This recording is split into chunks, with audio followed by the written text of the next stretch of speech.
Tuesday was a tough day for the NBA family. We learned of the death in Los Angeles of Grizzlies forward Brandon Clarke. He spent all 7 of his NBA seasons in Memphis and was just 29.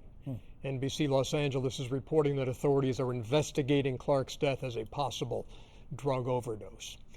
And the family of Jason Collins announced that a form of brain cancer has claimed the life of the 13-year NBA vet at the age of 47. It was 13 years ago that Jason made headlines when in a Sports Illustrated article he came out as the first openly gay player in the NBA. He said at that time, "I'm learning to embrace the puzzle that is me. I don't let my race define me any more than I want my sexual orientation to.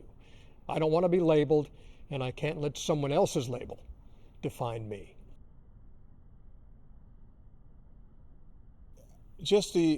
When he came out, man, I thought it was amazing to put himself under the microscope and the scrutiny and the hatred and the vitriol that he was gonna happen. But man, I hate the way this story ended because he was a shining example. Do you, man? You know, obviously, anybody out there who's struggling with their sexuality, do you? Gay people have the right to do what they want to do. It's nobody else's business at all. For him to come out, it was a great.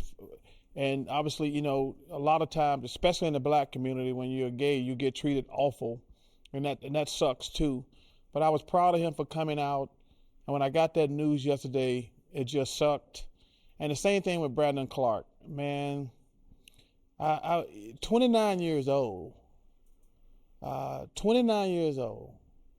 And man, you young guys out there, man, you know, obviously I'm very sensitive on the drug situation, and man, you guys got to stay away from that stuff. And I know that's easier said than done. It ain't a matter if, it's just a matter of when. If you're out there experimenting with drugs, the story's gonna end badly.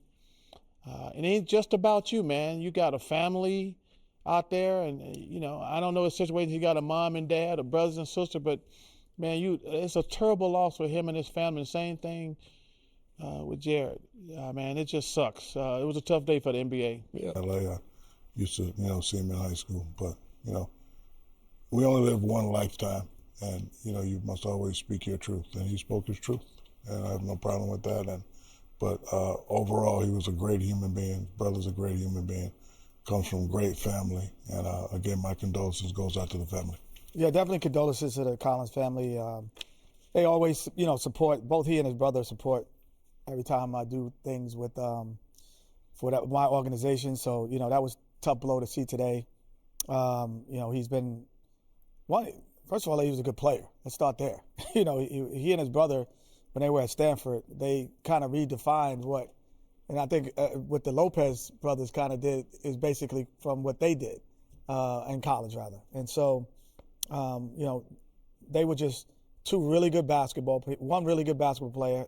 His brother is now, he was just an unbelievable, like the guy said, soul and understanding what that moment was. And you say 13 years ago, I say, well, what's the big deal if somebody said that they're openly gay? What's the big deal? Well, 13 years ago was a big deal. Mm-hmm. And the reason why it doesn't feel as big now at times is because of people like him.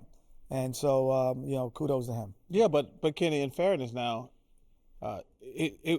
if another guy did it, it would still be a big deal because we live in a homophobic society.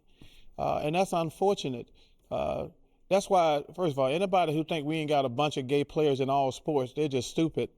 But there is such animosity toward the gay community, and that's what's really unfortunate. But anybody think him, and I know a couple other soccer players that came out, if you think there are not more gay players in the NFL, Major League Baseball, and the NBA, you're just stupid. I didn't know Jason very well, but on the occasions where I would see him at certain events, guy was just nice. He was just a gentleman. Yes. And a guy firm in his beliefs, and a guy who